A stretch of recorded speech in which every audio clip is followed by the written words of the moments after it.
मैं कहता हूँ मेरे बहन तू हट जा, यहाँ से चला जा, ये हमारा दुश्मन है, साला दुश्मन। नहीं भैया, मैं यहाँ से नहीं हटूंगी भैया, नहीं हटूंगी। ओ सरकार, कैमरा मैन इधर फोकस करो।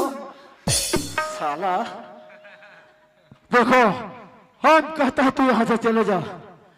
तू जानता रहे कि ठाकुर की आजीज है, तुझे तो मालूम है ना तेरा भाई कितना खतरनाक आदमी है। हम तो अपने बाप को नहीं छोड़ते, तो तू कौन है सुमन? हम कहते हम चले जा सुमन, चले जा। नहीं भैया, मुझे मार दोगे तब भी नहीं जाऊंगी भैया। हाँ, तरी हरी ना मुर नाना सुअर मो। साले मजाक करता है साला। तो देख, मैं 3 तक की गिनती लगाता हूँ, अगर 3 से कोई चौथा हो गया तो भगवान की कसम कहता हूँ तुम दोनों का लाश से मेरे गला से दे नहीं सकस का मोला दे। क्यों मुझे